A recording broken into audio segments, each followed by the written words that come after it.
Hello, everyone, and welcome to the Future of Space. I'm your host, Daniel Fox. Our guest today is Will Whitehorn. Will is a pioneering business leader best known for his role in transforming Virgin Galactic from a bold vision into the world's first commercial spaceline. As former President of Virgin Galactic and a close advisor to Sir Richard Branson, he helped to shape the future of private space travel and build global partnerships across science, technology, and aerospace. Beyond space, Whitehorn has held senior leadership roles in aviation, transport, and communications, earning a reputation as a strategist who thrived at the frontier of innovation. Today, he continues to influence the global conversation on exploration, sustainability, and the intersection of business and science. In 2025, Whitehorn was awarded Officer of the Most Excellent Order of the British Empire for services to the aerospace and space industry. Will, welcome to the Future Space. Hello. Quite a resume there. Yes, it is. When I started in the space industry, I'd been 25 years at Virgin. 20 years at the time, and then we started Virgin Galactic. And it has been a phenomenal journey because I've kind of pivoted from somebody who worked in aviation and other areas of transportation technology. So, Will, what would be 3 words that for you capture the essence of space? Saving humanity's future. I started in this industry in 2004 when the Commercial Space Launch Amendment Act that we got through Congress. I was sitting in a room with Elon Musk and Burt Rutan of Scaled Composites and a representative on Earth of Jeff Bezos. And we were in front of Congressional Committee explaining why the private sector was going to transform space. We were predicting tens of thousands of jobs being created and billions being invested. Well, of course, now the new space industry has invested over $1 trillion in new developments. We've got Starlink up in the air. We've got OneWeb in Europe.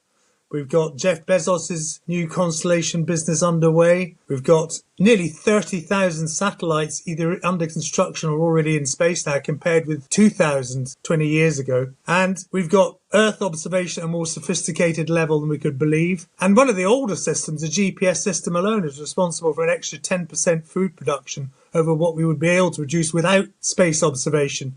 And without space weather helping us tell us about what's happening in the ground weather that allows us to lift crops before typhoons with enough warning. So already space is saving humanity's future. And anyone who says to you, what are we doing in space with all these problems on planet Earth? I say nuts to that. It's absolutely clear that space is a key determinant in our ability to do the things we need to do that are not good for the planet in the future. And those are now things like data centers, which are using huge amounts of energy on Earth and leading to increased carbon production. Data centers will be one of the first things to go into space. And of course, NASA basically invented the solar panel, and it was used for space originally. But putting 8-kilometer arrays of solar panels in space and beaming microwave radiation down to the planet, to all those huge wind farm areas that currently don't have people living in them, and especially the ones at sea off the coast of countries like Britain, where we end up now producing half of our energy from those wind farms.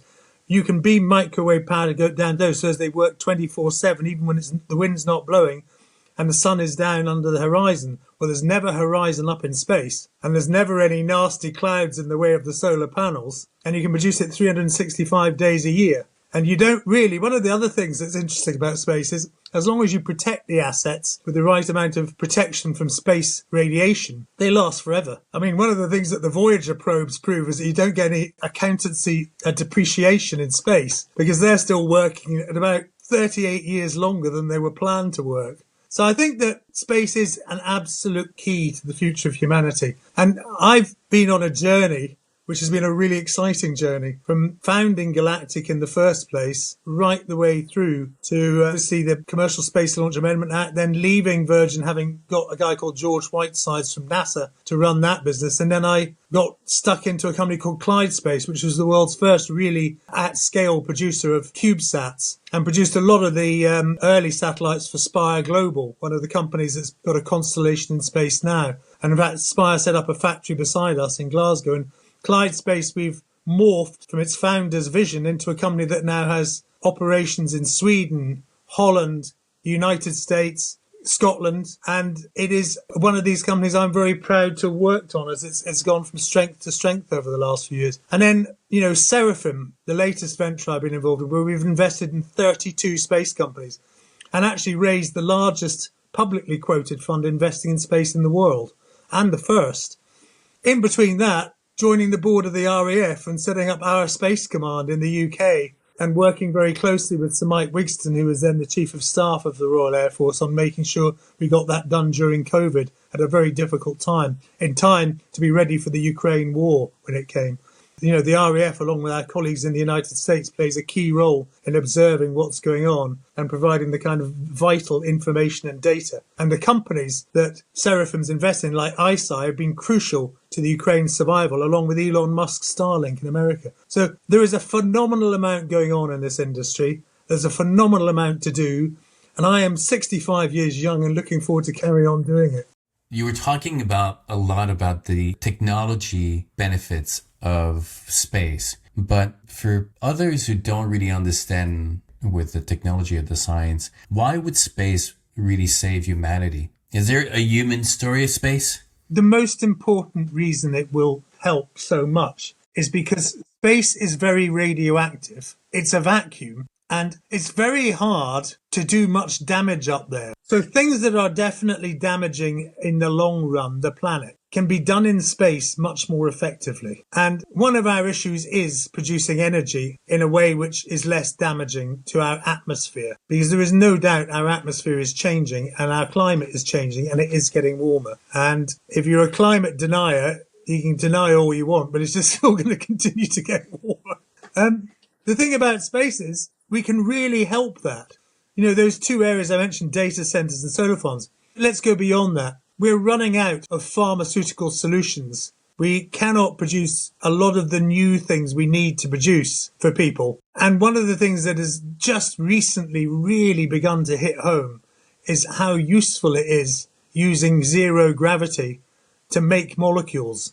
Now, my wife works in the pharmaceutical industry. She's a biochemist. She designs new drugs and gets regulatory approval for them. And one of the things that she is looking at more and more is sending molecules into space to combine them for the first time in different ways. And then you can replicate that on the planet once you've created the new molecule using AI to work out how to reconstruct it. But the actual being able to do it in zero gravity really works. And even a company like Virgin Galactic, with its new Delta ship, has designed science around that, so it'll be able to do these microgravity experiments for pharmaceutical companies much more cheaply than the International Space Station can. So you would just be amazed at the number of things that space is influencing. You've got to remember, there's 8.5 billion of us on the planet now.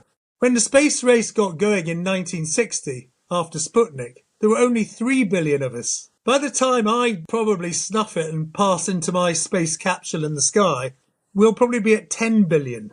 So the world's growth in population has been more in your and my lifetime than all the human beings who's ever lived on planet Earth since humanity mutated into humanity from the apes. And as a result of that, we are putting ourselves under enormous pressure. But if people can't dream of places to go, they can also lose their moral compass. So I think saving humanity's future is also almost a mental health thing. To believe that there are other places human beings can look at in the future. And one day we might be able to get warp drive. Because Michio Kaku, the physicist, tells me that warp drive is technically an impossibility that's possible. And quantum physics will probably allow us to do that. And then we might be able to really open ourselves out to having a future. Because there's no two ways about it. With all the events that could happen on planet Earth, being hit by asteroids, a Carrington event, wiping out our entire electrical systems on the planet, a massive caldera in the United States or one of the other areas where a caldera could go off, we're likely to lose our civilizational structure at some point. So having an alternative is quite a good idea, in my opinion, if we're capable of doing it. So there's the kind of medium-term industrial revolutions reason why it saves humanity. The solar power, the data centers, the pharmaceuticals, and all those things we can do in space, we literally can't do as well on the planet.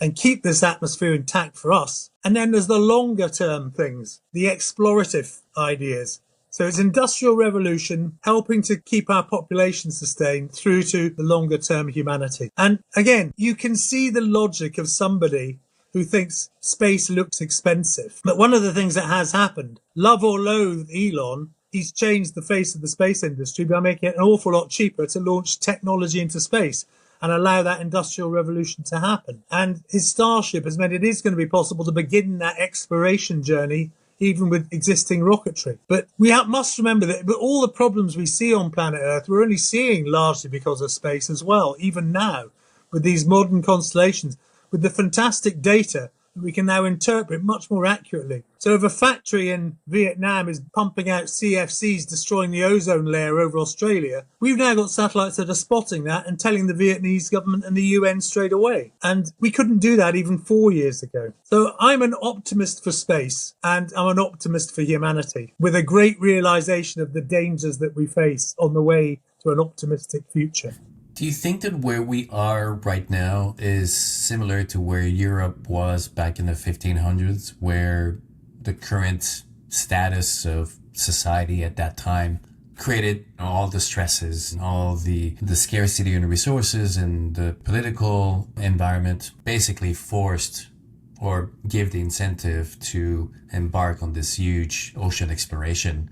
Often people say you can't compare the two because obviously the ocean is something that we know, but this is how we look back with the acquired technology. But back in those days, ocean exploration was extremely dangerous and almost impossible for many. There are thousands and thousands of people that died, but it was driven by resources and it was driven... Ironically, it was driven by climate change. Exactly, yeah. What really drove what's now called the Tudor Industrial Revolution, the first phase of what we're talking about in Europe, was particularly in Britain with the mini ice age arriving. And so you could grow some crops in England and France in the summertime, but you had very restricted seasons for about 100 years because obviously there were things that happened with both the sun and its output, they now think, a partial shutdown of the North Atlantic drift as it was called then, or the Gulf Stream as we call it today, and a variety of other factors all at once, including a massive few volcanoes that happened at that time in the Far East. And as a result, we got some very cold periods of weather, and that encouraged, in the case of Britain, the sailors would head off to the Caribbean, mainly to plunder Spanish galleons for gold to bring home. They would also go off to trade, and they would come back again in the spring, and they would bring the timbers from ships they'd captured to build their houses in Sussex. This house I sit in now was built in 1480, and the second part of it added on in 1710, you can tell, is made from ship's timbers, which would have been brought back to extend this little farm that I live on. And the huge technological development that went with that, with iron ore, especially in Britain, where we got well ahead of the rest of Europe in our quality of making iron ore, leading to the Industrial Revolution that followed, was clearly a spur. It was dangerous and not many people did it. But we're now entering the phase, to me, of the steam engines arrived. And the steam engine of space is Elon. It's not fast yet, not like the jet age, but we're able to now have steam-powered ships, and they can get goods and services across our pond into space much more cheaply. And we're at the stage also that the railways have just arrived.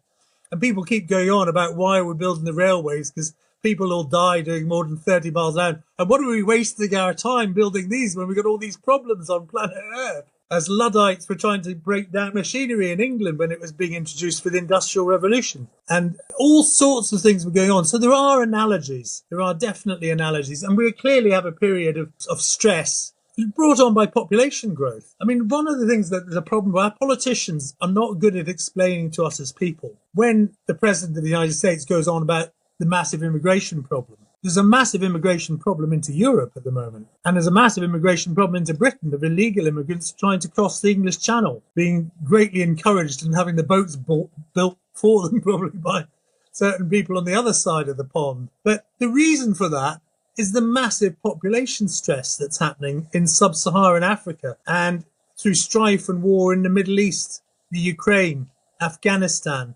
And as a result of that, and the fact the basic numbers are just going, I mean, we don't really see this in Western countries like Britain and the United States. But, you know, if you take a country like Iran, half the population is under the age of 19.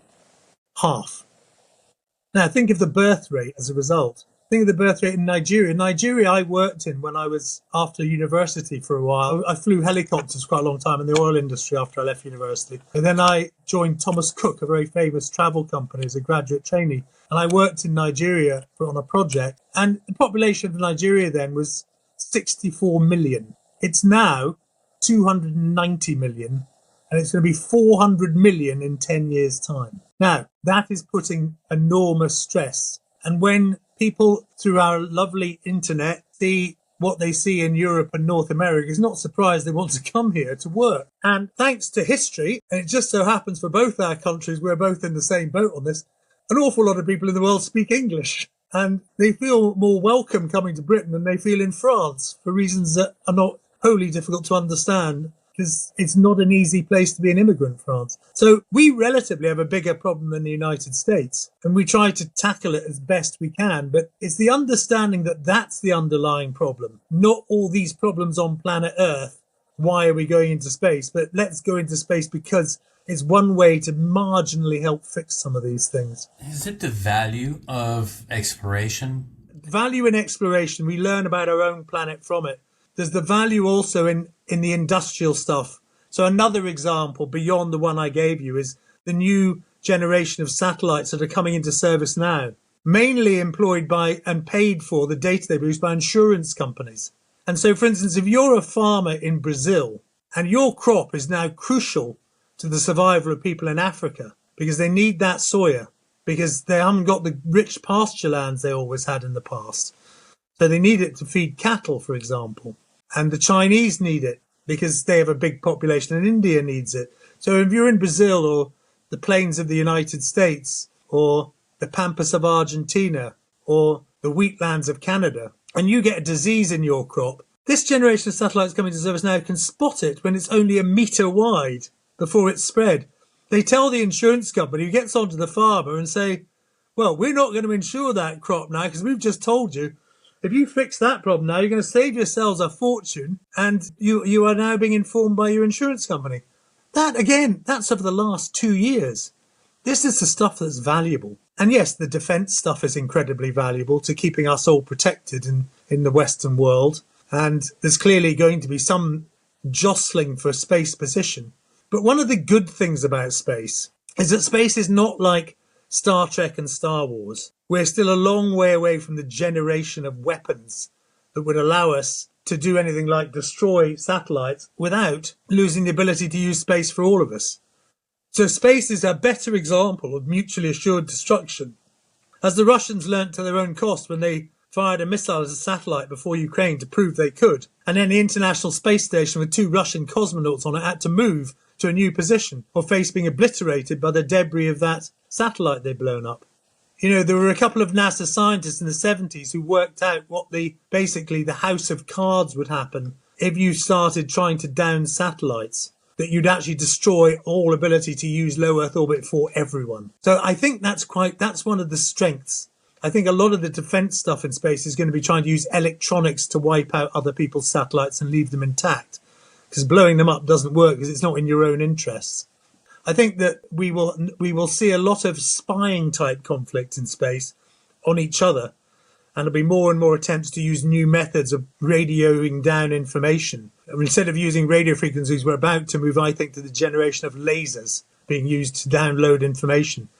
There's a company in the UK called Archangel Lightworks who are way ahead in laser receivers where you can send, it's like having a fibre optic cable from space, like hundreds of times the amount of data you can send down even in these new microwave radio frequencies. And then we can do much more in space as well. So I think we'll be beaming a lot more to the planet in the future, and it will be the crucial data that we need for survival.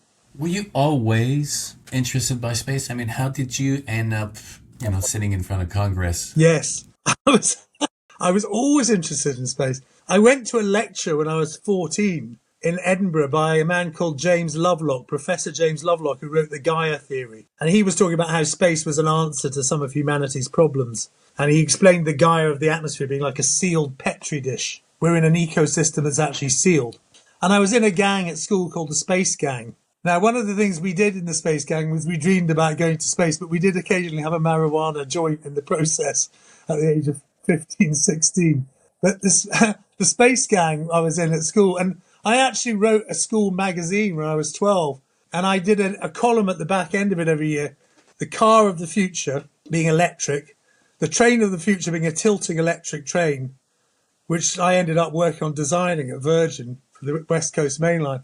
And the spaceship of the future, it looks like what Burt Rutan built. It's a little space plane launching off a mothership. And I was 12 when I did that. My granddad was an inventor. He invented the world's first patented petrol-electric car. And he also invented what Elon Musk developed called the Hyperloop.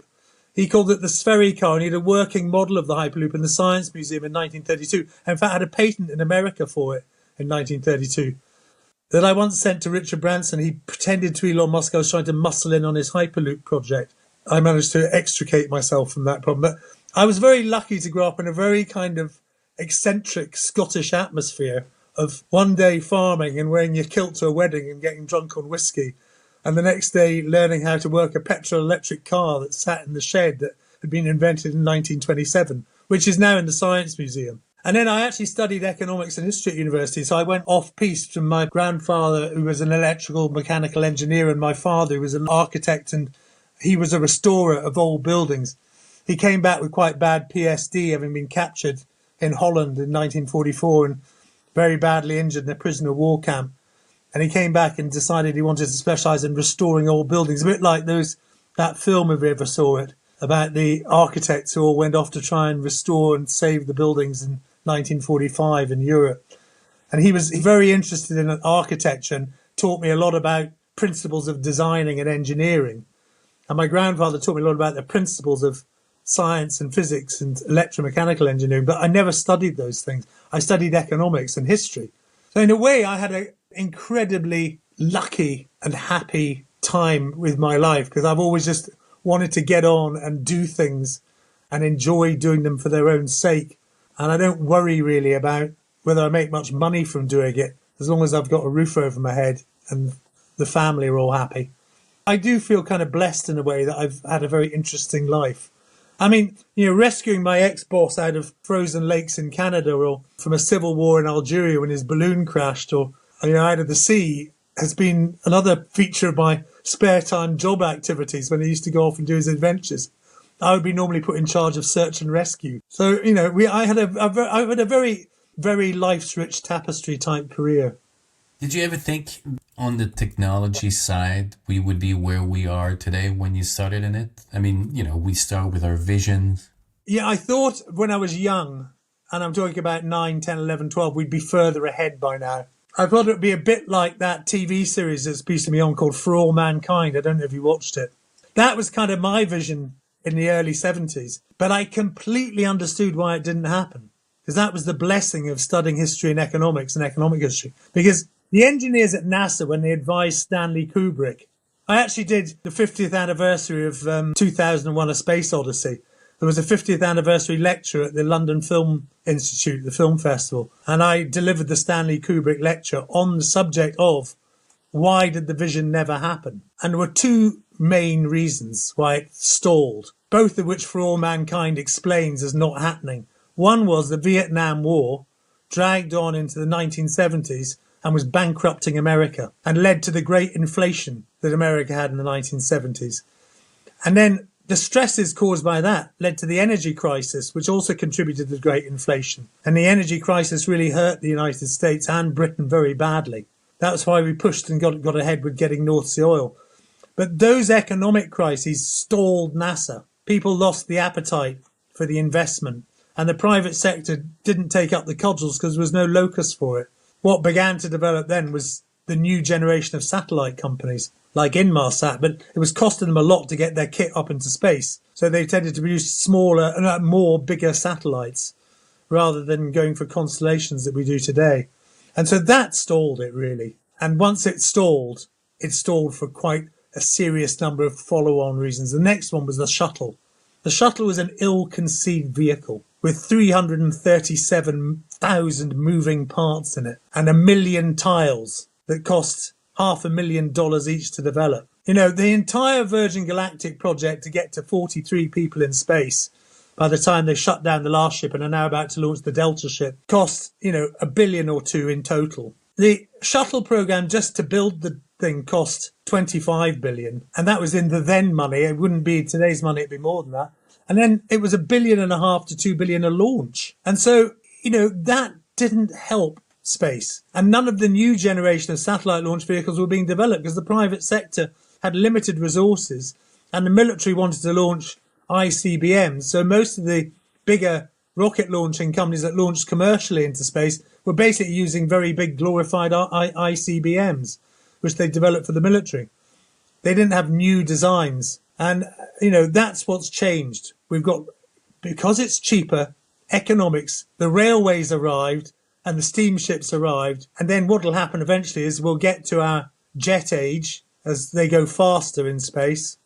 And then eventually we'll get to a revolution that we can't even quite predict yet, because we will learn to do the things we've imagined. Quantum physics will allow us to eventually, we'll be able to produce enough energy to get to warp speed.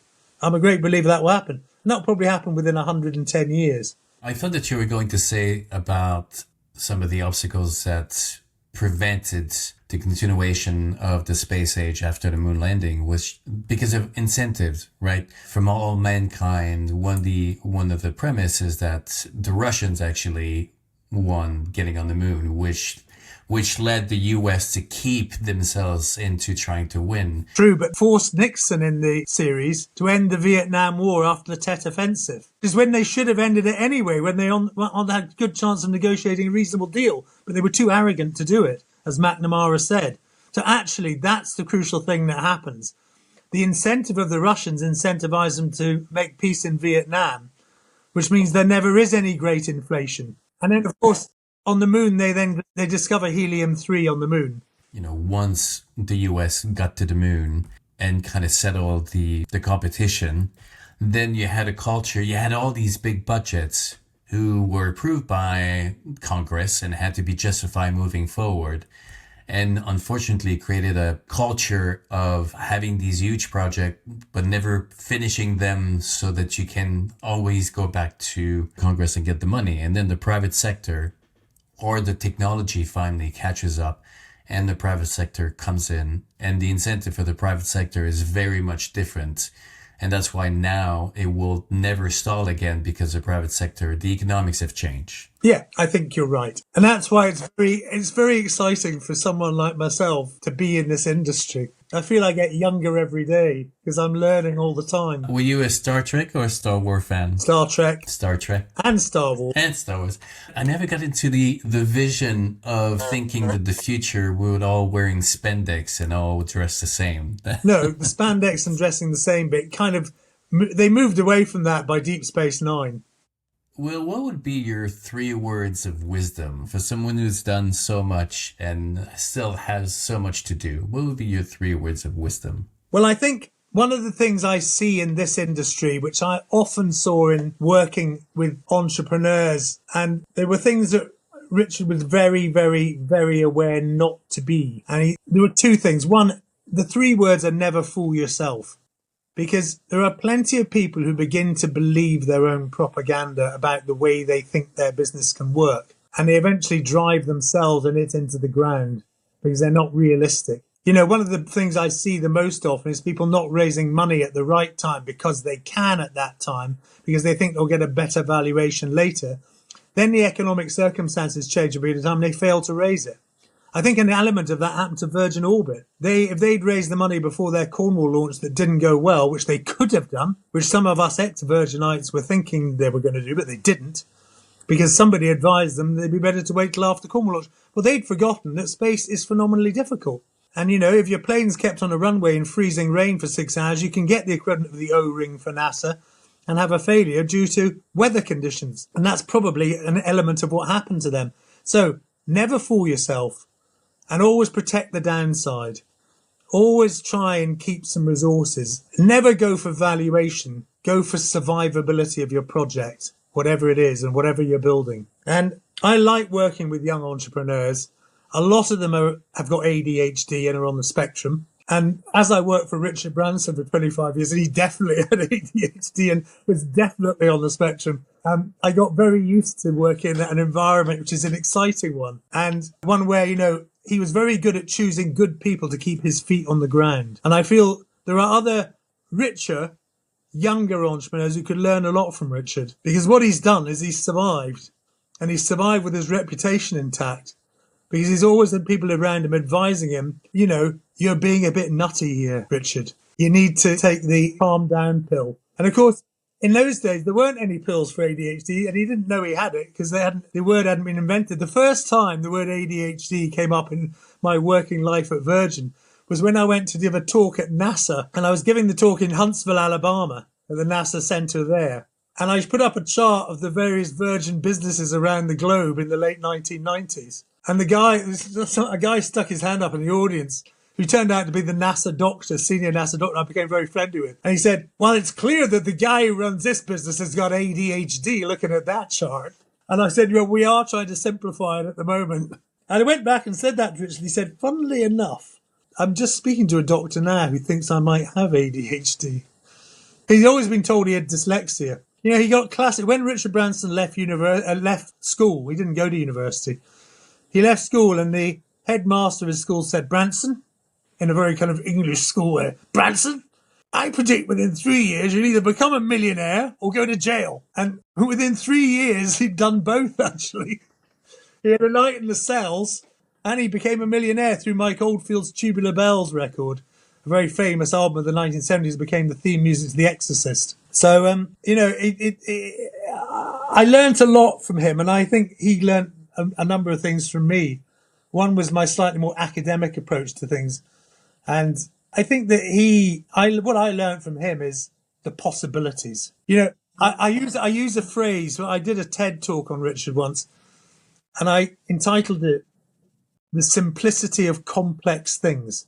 Because what somebody like Richard can see is he sees what you can do, and he somewhat ignores the complexity of getting there that most of us spend all of our time concentrating on. And I think if you can combine that with understanding how to navigate the complexity, which is what his good advisors were always able to help with, I think you can get a long way. So getting to the simplicity of complex things is a very good way to think about the end game of your business plan for a business.